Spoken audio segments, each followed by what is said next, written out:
دین غالب نہیں ہے اور آپ خود 50%، 60%، 70%، 90% کافر ہیں، اس لیے کہ اس ماحول کا جز ہے، اس میں کفر کا نظام ہے۔ تو مسئلہ کچھ اور ہے۔ اچھا کھائیں، اچھا پہنیں، نوافل ہے، نوافل پر نوافل ہے، جتنی ترقی کیجئے، دنیا میں کرنا چاہیں دنیا میں کیجئے، روحانی ترقی کرنا چاہیں روحانی ترقی کیجئے، سارے میدان کھلے، علم میں، پروفیشن میں، کسی خاص فن میں ترقی کرنا چاہے کیجئے۔ دین غالب نہیں ہے اور آپ خود 50%، 60%، 70%، 90% کافر ہیں، اس لیے کہ اس ماحول کا جز ہے، اس میں کفر کا نظام ہے۔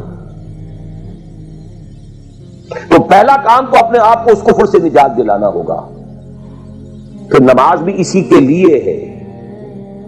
وَاسْتَعِینُوا بِالصَّبْرِ وَالصَّلَاةِ، مدد حاصل کرو نماز سے۔ کس کام کے لیے مدد حاصل کرو؟ مشن میک دی دین آف اللہ سپریم ان اقیم الدین۔ نماز اس کے لیے سب سروینٹ ہے، اس کے لیے مدد ہے۔ روزہ اسی کے لیے جنگ کرنے کی صلاحیت پیدا کرنے کے لیے ہے۔ دین مذہب بنتا چلا گیا، سارا ایمفیسس نماز، روزے، حج، عبادت پر ہو گیا، دین کا تصور ہی ختم۔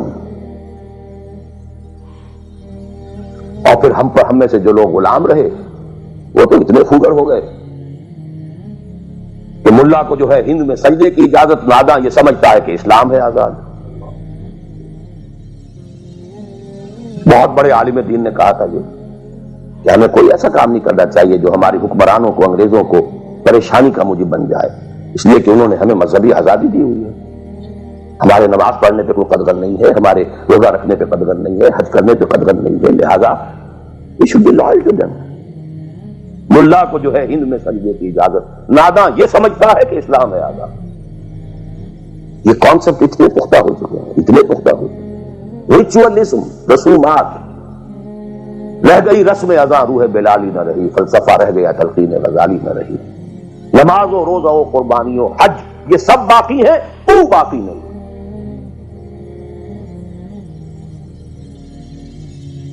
نمازیں بھی ہیں، روزے بھی ہیں، تراویح بھی ہم نے پڑھی ہے، اب موسم آ رہا، عید الاضحیٰ بھی ہوگی، قربانی بھی ہوگی، حج کے لیے بھی جائیں گے، لیکن دنیا پر کوئی اثر اس کا؟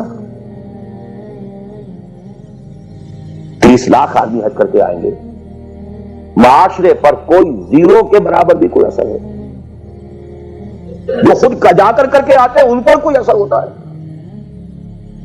جیسے گئے ویسے آئے۔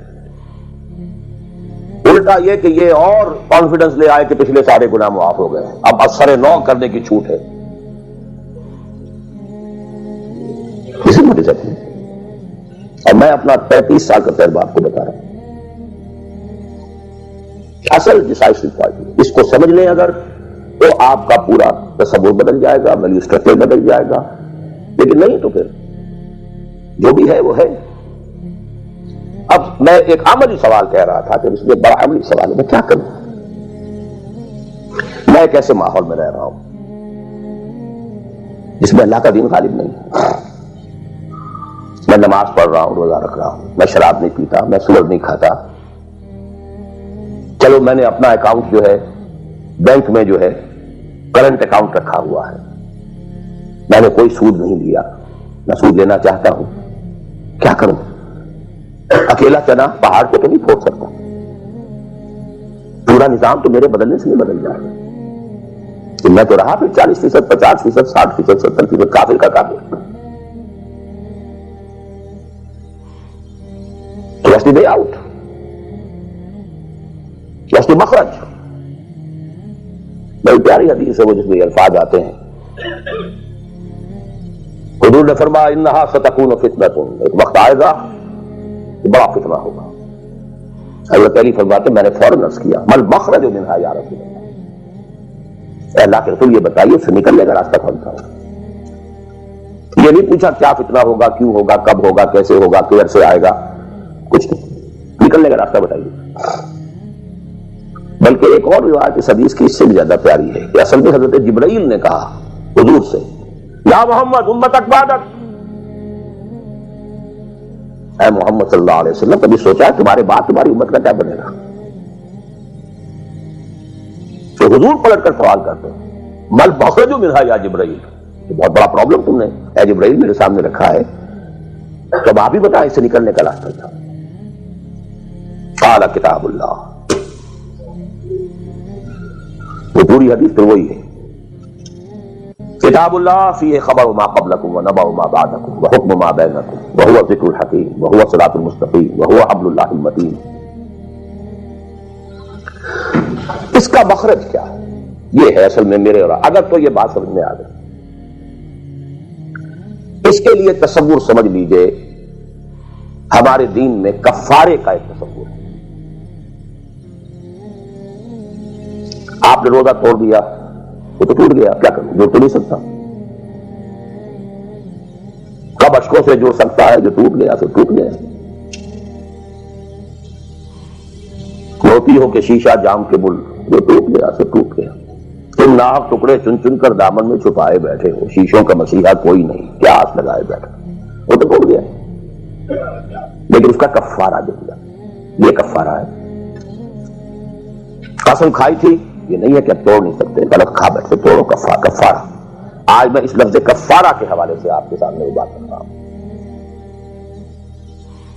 اب مجھے اللہ نے پیدا کر دیا اس دور میں، کسی کو ہندوستان میں پیدا کیا، کسی کو انگلستان میں کیا ہے، کسی کو امریکہ میں کیا ہے، کسی کو پاکستان میں کیا ہے، کچھ کو پاکستان پہنچا دیا ہے چاہے زبردستی چاہے اپنی مرضی سے، کسی کو یہاں پہنچا دیا ہے چاہے کسی بھی نیت اور کسی بھی ارادے سے، لیکن اب ہے کہیں ہے، کیا کریں، کوئی کفارہ ہونا چاہیے، کوئی مخرج ہونا چاہیے، بس یہی کفارہ ہے۔ پھر نوٹ کر لیجئے، اس ماحول سے سوائے سبسسٹنس لیول کے اور کچھ حاصل مت کرو، اور اس سبسسٹنس لیول پر بھی جو کچھ تم نے کھایا پیا ہے اور سانس لیا ہے، جو انرجی کریٹ ہوئی ہے، اس کا میکسیمم اس جہاد میں صرف کر دو کہ اس نظام کو بدلو۔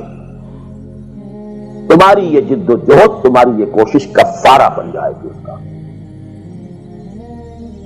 معذرۃ الی ربکم، معذرت پیش کر سکو گے اللہ کے، اے اللہ میں نے اس نظام کے ساتھ ریکنسائل نہیں کیا، اے اللہ میں نے اپنی توانائیوں اور اپنی محنتوں سے نہ اپنے لیے کوئی جاگیر بنائی نہ اپنے لیے جائیداد بنائی، اے اللہ میں کوئی دولت چھوڑ کر نہیں بنا، اے اللہ میں نے اپنے بچوں کو بھی اسی کام کے لیے لگا دیا، میں نے ان کی دنیا سے بڑھ کر ان کی عاقبت کی فکر کی، نہیں کر سکا، آگے کچھ نہیں ہو سکا تو میں بے بس ہوں۔